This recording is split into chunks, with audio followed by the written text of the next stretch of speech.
Programme میں ایک بار پھر خوش آمدید۔ نواز زرداری ملاقات ایسے وقت میں ہوئی ہے جب طالبان سے مذاکرات جاری ہیں، پرویز مشرف کا مقدمہ عدالت میں ہے اور تحفظ پاکستان بل پر پیپلز پارٹی سمیت اپوزیشن جماعتوں کی مخالفت کا حکومت کو سامنا کرنا پڑ رہا ہے۔ چند ہی روز پہلے پیپلز پارٹی کی جانب سے فوج اور مشرف پر جو معاملہ ہے اس پر حکومت کی کسی حد تک مخالفت کی گئی کچھ معاملات پر، اور تحفظ پاکستان بل کے معاملے پر پیپلز پارٹی نے دیگر اپوزیشن جماعتوں کے ساتھ مل کر مسلم لیگ نون کی کھل کر مخالفت کی ہے۔ ایسے میں آج یہ ملاقات ہو جانا کتنی ٹائمنگ اس کی اہم ہے، بات کریں گے جیو نیوز اسلام آباد کے بیورو چیف رانا جواد صاحب سے۔ رانا جواد صاحب، آپ کے خیال میں وزیر اعظم نواز شریف اور آصف علی زرداری کی آج یہ ملاقات اور پھر ون آن ون بھی ملاقات ہوئی، اس کی کتنی اہم ٹائمنگ ہے آپ کے خیال سے؟ یہ بہت اہم ہے جنید، اس لیے کہ یہ میٹنگ ایک ایسے پس منظر میں ہو رہی ہے جب حکومت نے جنرل مشرف کو باہر جانے کی اجازت دینے سے انکار کر دیا اور آرمی کے سربراہ کی طرف سے ایک پیغام آیا، ان کی ایک پریس ریلیز آئی جس میں انہوں نے کہا کہ انسٹیٹیوشن کی وقار کا ہر صورت میں تحفظ کیا جائے گا، اور جب باہر بھیجنے سے انکار کیا گیا تھا تو اس کے بعد کچھ منسٹرز کی سٹیٹمنٹ بھی آئی تھی جس کے جواب میں یہ بیان آیا تھا۔ اس رات جب یہ انڈائکمنٹ ہوئی تھی، سابق صدر زرداری نے اس وقت نواز شریف کو فون کیا تھا اور اپنی سپورٹ کا اظہار کیا تھا۔ تو آج کی میٹنگ اس لیے بھی امپورٹنٹ ہے کہ اب یہ ٹینشن جو ہے وزیر داخلہ خود کہہ چکے ہیں کہ فوج میں اور حکومت میں اس معاملے پہ کھچاؤ موجود ہے۔ تو میرا خیال ہے کہ جمہوری طاقتیں جو بھی ہیں وہ یہ سمجھتی ہیں، جو پاکستان کی دونوں بڑی پولیٹیکل پارٹیز ہیں، کہ اگر یہ اکٹھے ہوں گی اس مسئلے پہ، ان کا ایک یکساں موقف ہوگا، تو اس صورت میں ان کی حکومت کو یا اس سسٹم کو یا یہ جو پروسیس انہوں نے شروع کیا ہے اس پروسیس کو ریورس کرنا مشکل ہو جائے گا ان لوگوں کے لیے جو کہ چاہتے ہیں کہ اس مسئلے کا حل جو ہے وہ نکالا جائے اور آؤٹ آف کورٹ سیٹلمنٹ کی جائے۔ تو اس لحاظ سے یہ ٹائمنگ بہت امپورٹنٹ ہے، ایک کلیئر میسج ہے کہ پولیٹیکل فورسز جو ہیں وہ جنرل مشرف کے حوالے سے بالکل اکٹھی ہیں اور ان کا موقف بھی یکساں ہے۔ اس سے پہلے ایسے موقع آتے تھے کہ جب پولیٹیکل فورسز ڈیوائڈ ہو جاتی تھی اور اس میں ان لوگوں کو موقع ملتا تھا کہ وہ آ کے اس ڈویژن کا فائدہ اٹھا کے سسٹم کو ڈیریل کرے، لیکن اب یہ میسج اس طرح کا ہے کہ اب یہ دونوں اکٹھے ہیں اور اس طرح کی سچویشن کو مقابلہ اکٹھے کریں گے۔ رانا صاحب، کیا اب اتنی سادہ بات لگتی ہے کہ وزیر اعظم نواز شریف کو اچانک خیال آیا ہوگا آصف علی زرداری سے ملاقات کا اور پھر یہ ملاقات ہو گئی، اس کے کیا عوامل ہو سکتے ہیں؟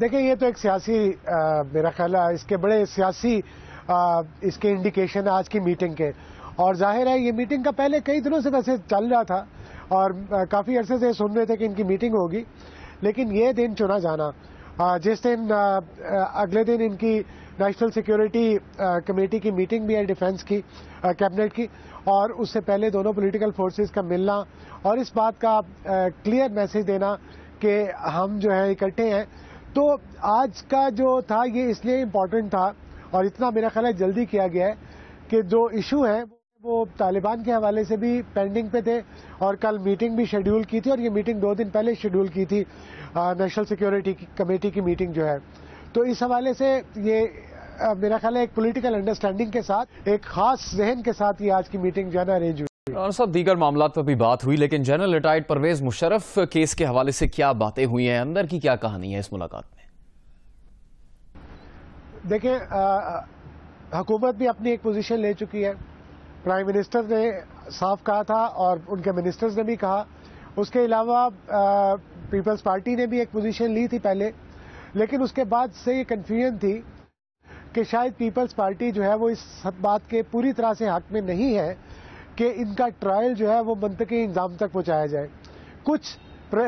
کچھ پیپلز پارٹی کے لوگوں نے یہ کہا کہ پیپلز پارٹی نے اپنے دور میں مشرف صاحب کی وردی اتروائی، ان کو صدارت سے فارغ کیا اور اس کے بعد چھوڑ دیا اس مسئلے کو کیونکہ اس کے اندر سینسٹیوٹیز تھیں۔ اس کے بعد نواز شریف صاحب کی گورنمنٹ آئی، وہ ان کو عدالت میں لے آئے اور عدالت میں لانے کے بعد ان کو انڈائٹ بھی کروا دیا، تو اب آگے جو ہے کیئرفلی چلنا چاہیے، تو یہ کنفیوژن چل رہی تھی۔ تو آج کی میٹنگ میں بڑا کلیئر انڈیکیشن یہی ہے کہ اس بات کی ریٹریشن کی گئی ہے، کمٹمنٹ کی گئی ہے کہ کوئی بھی ایسی چیز جو کہ جمہوریت کو ڈیریل کرے اس پروسیس کا حصہ نہیں بننا۔ اس کے علاوہ جو ٹرائل چل رہا ہے اس ٹرائل کے اندر کسی قسم کے پریشر میں نہیں آنا، اور جو دباؤ مختلف اوقات میں پڑا ہے اس کو اکٹھے مل کے کرنا۔ اور اس کا ایک دوسرا اینگل تھا جو تحفظ پاکستان آرڈیننس ہے، اس کے اندر چونکہ ابھی تک اس کی فائنل نہیں ہو سکا تو اس کے اندر جو اختلافات ہیں ان کو بھی بریچ کرنا. تو یہ دو باتیں تھیں جو کہ ریلیٹڈ ہیں ایک انسٹیٹیوشن کے ساتھ اور ایک فرد کے ساتھ جس نے اس ملک میں کی, تو اس کے اوپر زیادہ فوکس کیا گیا. بہت بہت شکریہ آپ کا رانا جواد صاحب. جیو نیوز کے بیورو چیف اسلام آباد سے تفصیل بتا رہے تھے. پرویز مشرف کیس کا جو معاملہ ہے وہ آصف علی زرداری اور وزیر اعظم نواز شریف کی ملاقات میں بھی ڈسکس ہوا ہے اور عدالت میں بھی اس بارے میں سماعت ہوئی جس میں یہ جواب دیا گیا ہے اکرم شیخ کی جانب سے پرویز مشرف کے کیس سے متعلق کہ وہی اپنے اقدامات کے ذمہ دار ہیں, کوئی دیگر لوگ اس کے ساتھ اس عمل میں شامل نہیں تھے. پرویز مشرف غداری کیس کے اندر کیا ہوگا, کیا پرویز مشرف کے خلاف ہی کارروائی آگے بڑھے گی, اسی پر ہم تفصیلی بات کریں گے. سینیٹر ایس ایم ظفر ہمارے ساتھ ہوں گے لیکن ایک بریک کے بعد.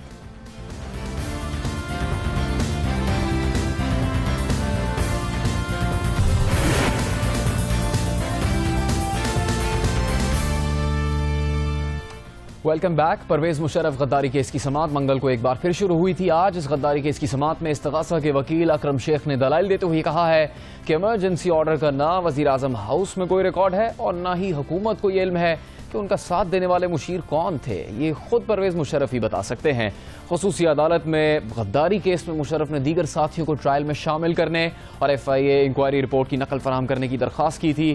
پروسیکیوٹر اکرم شیخ نے آج تحریری جواب داخل کیا جس میں کہا گیا ہے کہ تحقیقاتی رپورٹ کے مطابق صرف پرویز مشرف کے خلاف دستاویزی ثبوت ملے ہیں جبکہ تحریری رپورٹ کی نقل فراہم کرنا ضروری نہیں ہے. اس کے بعد عدالت میں دلائل دیتے ہوئے پروسیکیوٹر اکرم شیخ نے یہ بھی کہا کہ وزیر اعظم کے دفتر میں ایمرجنسی کے نفاذ کے لیے کسی ایڈوائس یا سمری کا ریکارڈ موجود نہیں. ایمرجنسی آرڈر پر ملزم پرویز مشرف کے دستخط ہیں. یہ بھی آپ کو بتا دیں کہ اس سے پہلے مقدمے کی سماعت کے دوران پرویز مشرف کے وکیل بیرسٹر فروغ نسیم نے عدالت سے یہ استدعا کی تھی کہ ان افراد کی فہرست میں عدالت میں پیش کی جائے جنہوں نے ایمرجنسی کے نفاذ میں معاونت کی تھی. یہ استغاثہ پر ہے کہ وہ یہ ثابت کرے کہ سابق صدر نے ان افراد سے ایمرجنسی کے نفاذ کے بارے میں مشاورت نہیں کی. اس مقدمے کا مستقبل کیا ہوگا, کیا کارروائی جنرل ریٹائرڈ پرویز مشرف کے خلاف ہی آگے بڑھائی جائے گی, بات کریں گے سابق وزیر قانون جناب ایس ایم ظفر سے. ایس ایم ظفر صاحب, جنرل ریٹائرڈ پرویز مشرف کے وکیل بیرسٹر فروغ نسیم نے یہ استدعا کی کہ ایمرجنسی کے نفاذ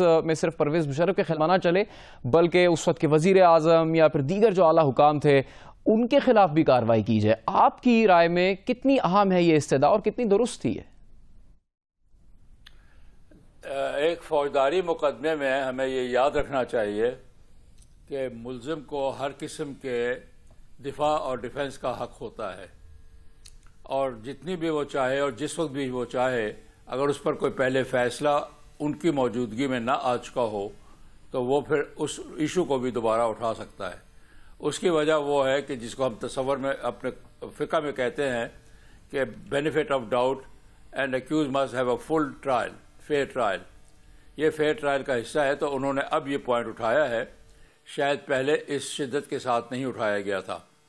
ان کی جو بنیادی بات میں نے دیکھی ہے جس کو میں نے آج اخبار میں پڑھا ہے کہ چونکہ ان تمام حضرات کا جن کا وہ ذکر کر رہے ہیں کہ ان کو بھی شامل کیا جائے اس ایمرجنسی کے نوٹیفیکیشن میں درج ہے اور وہ شاید انحصار کر رہے ہیں ولی خان کے سپریم کورٹ کے کیس میں کہ جب اس قسم کا کوئی بیان کسی کی جانب سے منسوب کیا جائے اور یہ بیان گیزٹ میں گورنمنٹ نوٹیفیکیشن میں یا اخبارات میں آ جائے تو ان کے پاس وقت ہوتا ہے کہ ایک معقول وقت میں اس کی تردید کر دیں. اگر وہ اس کو معقول وقت میں تردید نہ کریں تو بادی نظر میں, جس کو آپ ہمارے لاء کی زبان میں کہتے ہیں پرائما فیسائے, اس کو ان کے خلاف شہادت سمجھنا چاہیے. اب انہوں نے کہا کہ میں نے تو اپنے طور پر باوجود اس کے کہ حکومت ایک نقطہ نظر پر پہنچی ہے لیکن چونکہ دفاع میرا حق ہے, میرے ملزم کا حق ہے, تو میں نے آپ کو وہ شہادت مہیا کر دی ہے نوٹیفیکیشن کی صورت میں یا کسی اور صورت میں کہ اس سے بادی نظر میں اس بات یہ جو میں نے کہی ہے اس کی تائید ہو جاتی ہے. اس لیے اب یہ پروسیکیوٹر کا کام ہے کہ وہ ثابت کرے کہ جو یہ بادی نظر میں اس بات ہے وہ درست نہیں ہے اور اس کے لیے صرف یہ کہنا کافی نہیں ہے کہ حکومت کی ایف آئی اے نے کیا رپورٹ دی تھی یا حکومت کس طریقے سے اس نتیجے پر پہنچی. اس کے لیے ضروری ہے کہ عدالت بھی دیکھے کہ جو حکومت نے نتیجہ نکالا ہے وہ درست ہے یا نہیں. یہ کوئی دیوانی عدالت کا سلسلہ نہیں ہے اور دیوانی مقدمہ نہیں ہے کہ آپ نے ایک بات کہہ دی ہے اور آپ یہ بہت دیر سے سوال اٹھا رہے ہیں. یہ فوجداری مقدمہ ہے جس میں آخر تک ایک نئے دفاع لینے کا حق ملزم کو ہوتا ہے. تو یہ تو ایک پہلا ایشو ہے کہ اس کی اہمیت اس لحاظ سے کچھ بن گئی ہے. اب پہلی دفعہ میں دیکھ رہا ہوں کہ اس مقدمے کو سیاسی رنگ کے بجائے قانونی انداز میں پیش کیا جا رہا ہے، اور یقینی طور پر ٹرائبونل بھی اس فرق کو محسوس کرتے ہوئے ان کے اس گفتگو کو اہمیت دیں گے. جی احسن ظفر صاحب، لیکن اب یہ ہوا ہے کہ پروسیکیوٹر اکرم شیخ نے خصوصی عدالت کو یہ بتایا کہ جو ریکارڈ ہے وہ صرف جنرل پرویز مشرف کے خلاف ملا ہے، یعنی دستاویزی ثبوت.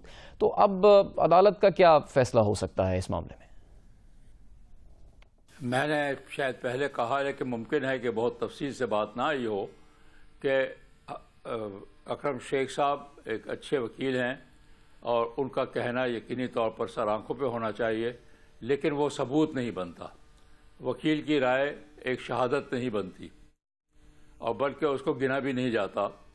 عام طور پر تو بہت بڑے جو اعلیٰ پائے کے جج صاحبان ہیں وہ ہمیشہ پروسیکیوٹر کو کہتے ہیں کہ آپ اپنی رائے مقدمے میں نہ دیں، آپ اپنے آپ کو اپنی رائے سے علیحدہ رکھیں. آپ یقینی طور پر کسی نتیجے پر پہنچے ہوں گے، لیکن آپ کا نتیجہ ہمیں کوئی معنی نہیں رکھتا، تو مناسب ہوگا کہ آپ ہمیں بیان ہی نہ کریں.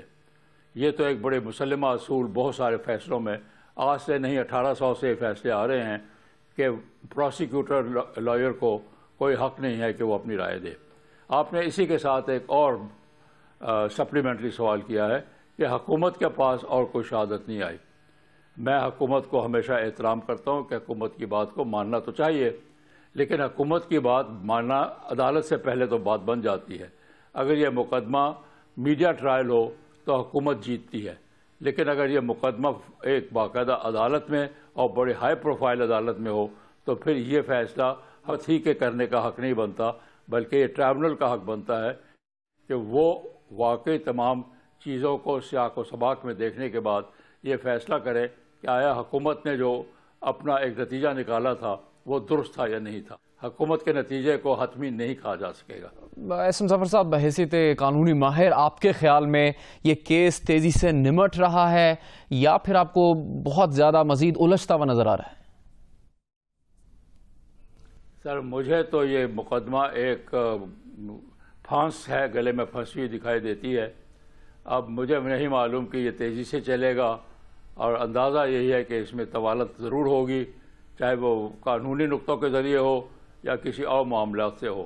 آپ نے آج ایک بیان جنرل صاحب کا سنا ہے کہ میں نے فروغ نسیم صاحب کو یقینی طور پر اپنا وکیل کیا ہے، لیکن اپنے پہلے جو میرے وکلاء صاحبان ہیں انہیں بھی میں نے فارغ نہیں کیا. اس سے مجھے ایک اندیہ ملتا ہے کہ یہ مقدمہ اور بھی کئی نئی شکلوں میں آتا رہے گا، اور یہ آپ کے اخبارات کی اور میڈیا کی ایک بہت بڑی وقت کو یہ صرف کرے گا. قوم کو ایک بخار چڑھا رہے گا. اب میں نہیں جانتا حکومت اس میں فائنل فیصلہ کیا کرنا چاہتی ہے، لیکن مجھے ایک تاثر ضرور ملتا ہے کہ حکومت نے شاید مقدمہ داخل کرنے میں تعجل یعنی تیزی کا اظہار کیا ہے، فیصلہ کیا ہے. اس طرح سے پوری طرح سے سوچ سمجھ کے فیصلہ نہیں ہوا. ہمارے وزیر اعظم صاحب ملک سے باہر تھے، وزیر داخلہ نے اعلان کر دیا، ایک واقعاتی طور پر اعلان ہو گیا، اور معلوم ہوتا ہے اس کی پابندی ہر ممبر نے، حکومت نے مان لی. وہ مجھے درست طریقہ نہیں دکھائی دیتا. احسن ظفر صاحب بہت آپ کا شکریہ. مقدمہ نمٹے گا نہیں، اس پر احسن ظفر کہتے ہیں کہ ان کو تو یہ مقدمہ گلے کی پھانس نظر آتا ہے. اس کیس کی سماعت اب 24 اپریل تک ملتوی کی گئی ہے، جبکہ 18 اپریل کو جناب اکرم شیخ کی تقرری سے متعلق بھی فیصلہ سنایا جائے گا. ابھی ایک کمرشل بریک، جس کے بعد بات ہوگی کراچی میں بینک ڈکیتیوں کی. ملزمان دندناتے پھر رہے ہیں. بینکس کی سیکیورٹی کا حال کیا ہے، پولیس کیا کر رہی ہے؟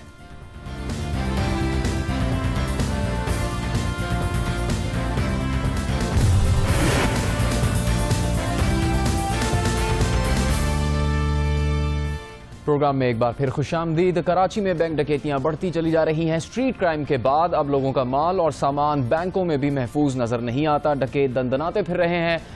پچھلے کچھ ہی مہینے میں بے شمار ڈکیتیاں ہوئی ہیں. 2014 میں 13 بینک ڈکیتیاں ہو چکی ہیں. 3 کروڑ سے زیادہ کی رقم لوٹی جا چکی ہے. 4 مارچ کو واقعہ ہوا. گارڈن میں واقع حبیب بینک سے ڈاکو 15 لاکھ روپے لوٹ کر فرار ہونے میں کامیاب ہوئے. 7 مارچ کو پاپوش نگر میں UBL برانچ میں ڈکیتی کی گئی. ملزمان 35 لاکھ روپے بآسانی لوٹ کر فرار ہو گئے. یہی نہیں، 7 مارچ شارع پاکستان پر JS بینک میں 4 ملزمان داخل ہوئے اور 30 لاکھ روپے لوٹ کر فرار ہوئے. 20 مارچ کو فیڈرل بی ایریا میں حبیب بینک میں ڈکیتی کی گئی جس میں 80 لاکھ روپے کی رقم لوٹ لی گئی. 28 مارچ کو کراچی میں ٹیپو سلطان روڈ پر واقع قومی بچت مرکز سے ڈاکو بآسانی 51 لاکھ روپے لوٹ کر فرار ہو گئے. 6 اپریل کا ایک بڑا واقعہ اس ڈکیتی کا سولجر بازار میں MCB بینک سے متصل لاکرز میں نقب زنی کی گئی. 52 لاکرز کا صفایا کر دیا گیا. پولیس نے واردات کے وقت ڈیوٹی پر موجود نجی سیکیورٹی گارڈ برکت علی کو حراست میں لے لیا. سیکیورٹی گارڈ اس سے پہلے شکارپور میں قتل کے مقدمے میں حراست میں لیا جا چکا ہے. بینکوں کی سیکیورٹی پر بھی سوالیہ نشان ہے اور قانون نافذ کرنے والے ادارے پولیس اس سلسلے میں کیا کر رہی ہے، یہ بھی ایک بہت بڑا سوال بن گیا ہے. غیر محفوظ محسوس کر رہے ہیں. بات کریں گے جیو نیوز کے نمائندے طلحہ ہاشمی سے. طلحہ، تازہ ترین جو بینک ڈکیتیاں ہوئی ہیں کیا اطلاعات ہیں؟ کس طرح سے پولیس کارروائی کر رہی ہے؟ کیا ملزمان پکڑے گئے ہیں؟ تازہ ترین بینک ڈکیتی گزشتہ روز ہوئی ہے کورنگی کے علاقے میں، جہاں پر ایک نجی بینک سے 15 لاکھ روپے سے زائد کی رقم لوٹی گئی ہے. ملزمان صبح کے وقت یہاں پر داخل ہوئے ہیں. میں آپ کو بتاؤں کہ عموماً یہاں پر آج کل جو بینک ڈکیتیوں کی ٹائمنگ چل رہی ہیں وہ شام کی دوپہر کی چل رہی ہیں. تاہم یہ کورنگی وہ ایریا ہے جہاں پر اس سے پہلے بھی بینک ڈکیتیاں ہوئی ہیں اور صبح کے اوقات میں ہوئی ہیں.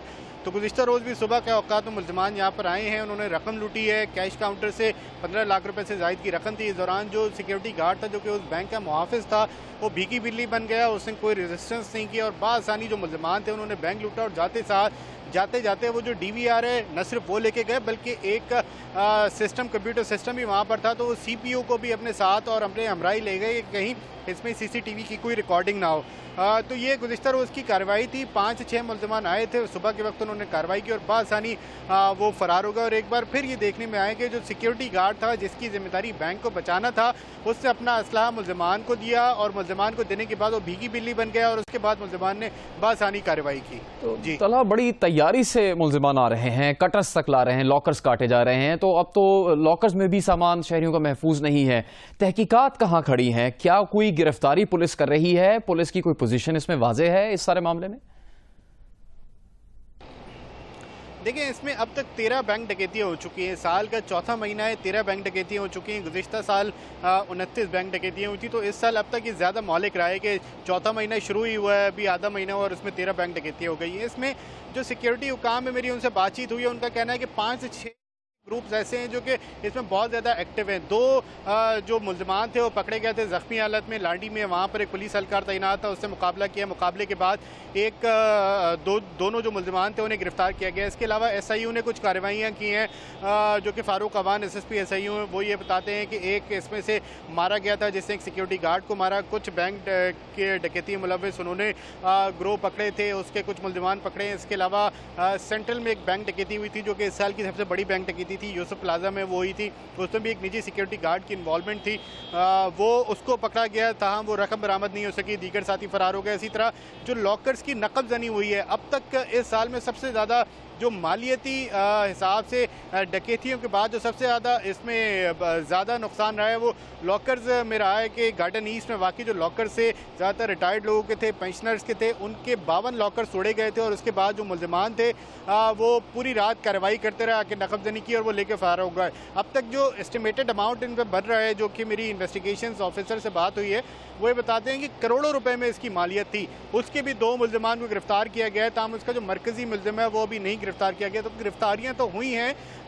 اس میں SIU نے بھی گرفتاریاں کی ہیں، جو لوکل پولیس ہے اس سے بھی کی ہیں، اور جو دیگر محکمے کام کر رہے ہیں انہوں نے بھی کی ہے. تاہم جو بینک ڈکیتی ہیں اس میں ابھی فوری طور پہ رکاوٹ جو دیکھنے میں آتی ہے یا ان کا رکنا دیکھنے، ایسی کوئی چیز دیکھنے میں نہیں آ رہی. بہت بہت شکریہ. طلحہ ہاشمی بتا رہے تھے تفصیل. پولیس اب تک ڈکیتوں کو پکڑنے میں کوئی بڑی کامیابی حاصل نہیں کر سکی ہے اور اس طرح کی ڈکیتیاں اور وارداتیں سیکیورٹی پر سوالیہ نشان کھڑا کر رہی ہیں. اس کے ساتھ ہی یہ پروگرام اپنے اختتام کو پہنچتا ہے. کامران خان صاحب کی نجی مصروفیات کی وجہ سے اس پروگرام کی ذمہ داری مجھ پر تھی.